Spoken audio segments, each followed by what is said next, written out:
Dear student, आज हम discuss करेंगे प्लेसेंटा के बारे में। प्लेसेंटा क्या है और इसके फंक्शंस क्या क्या हैं। तो प्लेसेंटा एक टेम्परेरी ऑर्गन है जो कि ड्यूरिंग प्रेगनेंसी डेवलप होता है और यह फीटस को मदर से जोड़ने का काम करता है। फीटस के लिए प्लेसेंटा और अम्बिलिकल कॉर्ड एक लाइफलाइन की तरह होते हैं। इसका जो मेन फंक्शन है यह ऑक्सीजन और न्यूट्रिएंट्स फीटस को प्रोवाइड करता है। फिर हम देखेंगे कि प्लेसेंटा के फंक्शंस क्या क्या हैं। प्लेसेंटा फीटल पीरियड में लिवर, लंग्स, किडनी और एंडोक्राइन ग्लैंड की तरह कार्य करता है। तो सबसे पहले हम देखेंगे कि प्लेसेंटा लिवर की तरह कैसे कार्य करता है। तो लिवर का कार्य क्या है? लिवर का जो मेन फंक्शन है वो मेटाबॉलिज्म और डिटॉक्सिफिकेशन होता है। जब फीटस का अपना लिवर इमेच्योर होता है, प्रॉपर वर्क नहीं करता, तो प्लेसेंटा जो न्यूट्रिएंट्स है जैसे अमीनो एसिड है, ग्लूकोज है, लिपिड्स है, इनको फीटल सर्कुलेशन तक पहुंचाता है और जो वेस्ट प्रोडक्ट है, हार्मफुल सब्सटेंस होते हैं, उनको ब्रेक डाउन करता है फीटल में ब्लड में पहुंचने से पहले। और आयरन स्टोरेज का काम करता है जो कि वो फीटस के रेड ब्लड सेल के प्रोडक्शन में के लिए जरूरी होता है। नेक्स्ट हम देखेंगे जो प्लेसेंटा है वो लंग्स की तरह वर्क करता है। तो लंग्स का मेन फंक्शन क्या है? Gas exchange. गैस एक्सचेंज यानी फीटस को ऑक्सीजन प्रोवाइड करना और कार्बन डाइऑक्साइड लेके वापस मैटरनल ब्लड में डालना। तो जो फीटल का ब्लड सर्कुलेशन, फीटस में जो प्लेसेंटा में जो ब्लड सर्कुलेशन होता है वो दो तरीके से होता है। एक तो यूट्रोप्लासेंटल ब्लड सर्कुलेशन और दूसरा फीटो प्लेसेंटल ब्लड सर्कुलेशन। आप इस डायग्राम में देखेंगे कि ये जो राइट साइड में ये जो प्लेसेंटा का जो राइट साइड का जो पोर्शन है इसको हम मैटरनल साइड बोलते हैं और लेफ्ट साइड का जो पोर्शन है इसको हम फीटल साइड बोलते हैं। तो जो फीटस में ब्लड सर्कुलेशन होता है वो आर्टरी और वेन, अम्बिलिकल कॉर्ड में दो आर्टरीज और एक वेन होती है। नॉर्मली हम सबको पता है कि जो आर्टरी है वो ऑक्सीजनेटेड ब्लड कैरी करती है और जो वेन है वो डीऑक्सीजनेटेड ब्लड कैरी करती है। लेकिन प्लेसेंटा में जो आर्टरी होती है वो ऑक्सीजनेटेड ब्लड कैरी करती है और नहीं, आर्टरी होती है वो डीऑक्सीजनेटेड ब्लड कैरी करती है और जो वेन होती है वो ऑक्सीजनेटेड ब्लड कैरी करती है। तो ये आर्टरीज और जो वेन होते हैं, ये जो फीटल साइट है इसको हम कोरियोनिक प्लेट बोलते हैं। इस प्लेट में ये वेन्स एंड आर्टरीज आगे धस जाती हैं और बहुत सारी छोटी छोटी ब्रांचेस बना लेती हैं। इन ब्रांचेस के थ्रू डिफ्यूजन के थ्रू जो ब्लड है मैटर फीटस में जो ऑक्सीजन और न्यूट्रिएंट्स जाते हैं वो इसके थ्रू डिफ्यूजन के थ्रू मैटरनल ब्लड से फीटल ब्लड में आते हैं। ये दोनों जो फीटल इनका जो सर्कुलेशन है फीटल और मदर का, ये दोनों बहुत क्लोज होते हैं, लेकिन इनका जो फ्लो होता है ये अपोजिट साइड होता है। ये कभी भी एक दूसरे से मिलते नहीं। ये जो प्लेसेंटा है इसमें at a time 500 ml blood पाया जाता है। इनके जो कोरियोनिक विलास है इसमें 350 ml ब्लड रहता है और ये जो इंटरवीनस स्पेस है, इंटरवीलस स्पेस है जो इसमें 150 ml ब्लड पाया जाता है, मैटरनल ब्लड पाया जाता है और ये हर 2 से 3 मिनट में ये चेंज हो जाते हैं। नेक्स्ट हम देखेंगे प्लेसेंटा वर्क एज किडनी। जो प्लेसेंटा है वो किडनी की तरह कार्य करता है। किडनी का फंक्शन है वेस्ट जो प्रोडक्ट है उसको बॉडी से एलिमिनेट करना और फ्लूइड बैलेंस को बनाए रखना। तो फीटल है, जो फीटस में जो भी वेस्ट प्रोडक्ट होते हैं, नाइट्रोजनस वेस्ट होता है जैसे यूरिया है, क्रिएटिनिन है, इसको फीटल ब्लड से रिमूव करने का काम किडनी का है और ये इलेक्ट्रोलाइट फ्लूइड बैलेंस को मेंटेन करने में भी हेल्प करता है। ये जो वेस्ट प्रोडक्ट होते हैं ये इसको मैटरनल ब्लड में मिक्स कर देता है जिससे कि किडनी के थ्रू ये बॉडी से एक्सक्रीट हो जाते हैं। नेक्स्ट हम देखेंगे placenta work as endocrine gland.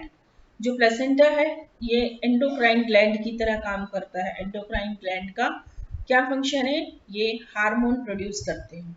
अब ड्यूरिंग प्रेगनेंसी ये कौन कौन से हार्मोन प्रोड्यूस करते हैं, HCG है, प्रोजेस्टेरोन है, ईस्ट्रोजन है, HPL है और रिलैक्सिन हार्मोन सिक्रेट करते हैं। HCG यानी ह्यूमन कोरियोनिक गोनेडोट्रोफिन हार्मोन, और सेकेंड है progesterone, oestrogen, HPL human placental lactogen and relaxin hormone. देखेंगे नेक्स्ट ह्यूमन कोरियोनिक हार्मोन, ये कहाँ से प्रोड्यूस होता है और इसके क्या फंक्शंस हैं। जो HCG है ये प्रोड्यूस होता है ट्रोफोब्लास्ट सेल से। ट्रोफोब्लास्ट सेल कहाँ होते हैं, ट्रोफोब्लास्ट जो सेल है वो एम्ब्रियो के आउटर सेल्स होते हैं जो आगे जाकर प्लेसेंटा का निर्माण करते हैं। और ये जो HCG है, HCG कार्पस ल्यूटियम को स्टिमुलेट करती है जिससे कि वो प्रोजेस्टेरोन सिक्रेट करे। और ये जो प्रोजेस्टेरोन है ये इसके सिक्रीशन से जो एंडोमेट्रियम की जो लेयर होती है, एक्चुअली एंडोमेट्रियम में भी दो लेयर होती है, एक फंक्शनल लेयर और एक बेसल लेयर।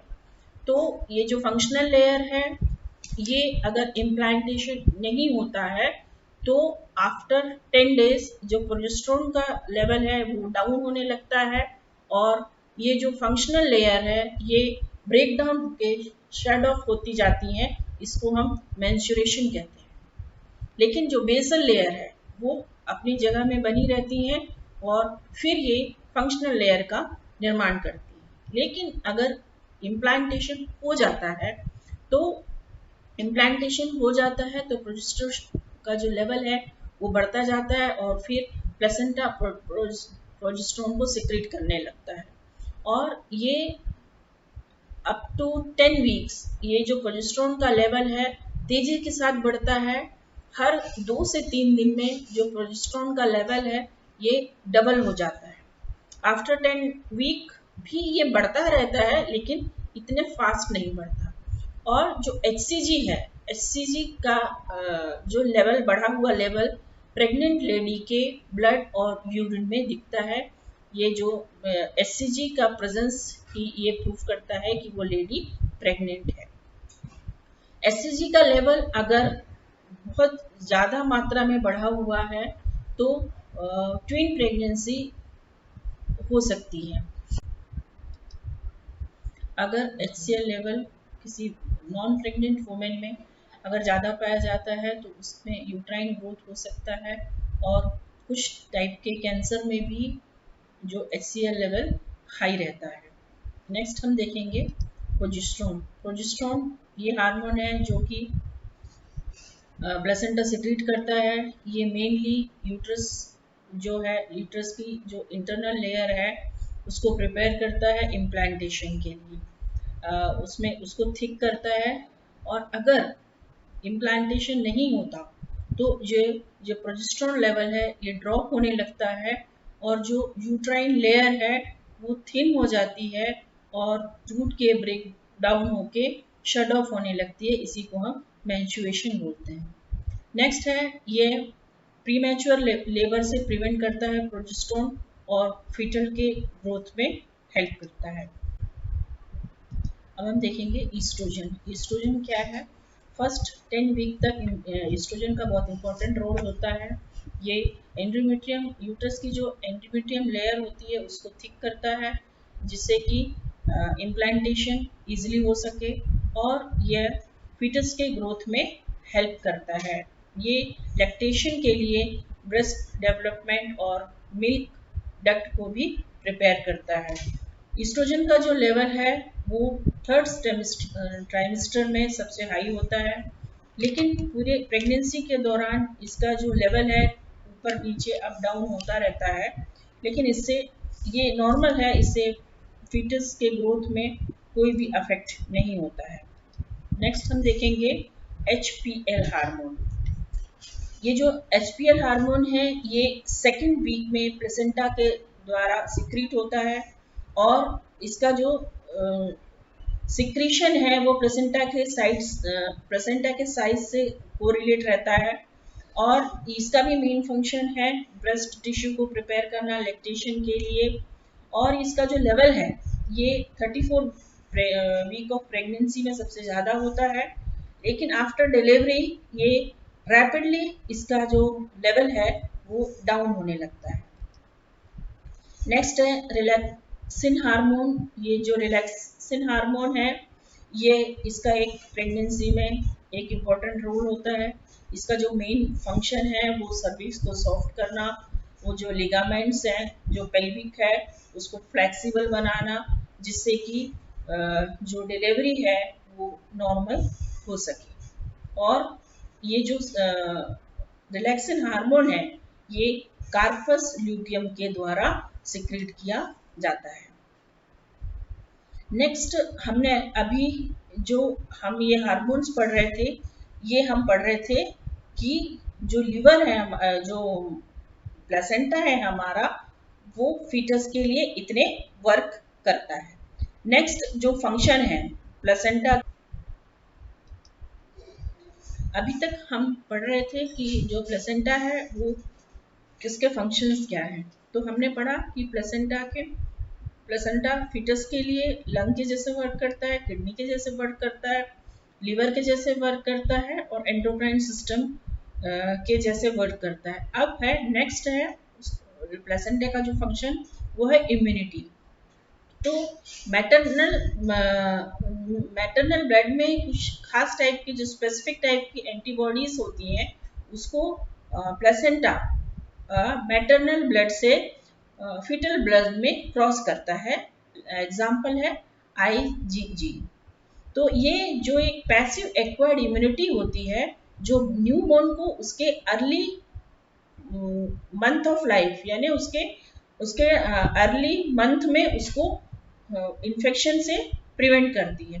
लेकिन ये जो इम्यूनिटी है ये टेम्परेरी होती है, यानी जब फीटस का अपना इम्यून सिस्टम वर्क करने लगता है तो ये जो मैटरनल एंटीबॉडीज जो थी उसके ब्लड में वो डिक्रीज होने लगते हैं। तो आज हमने पढ़ा कि प्लेसेंटा क्या है, उसके वर्क क्या है।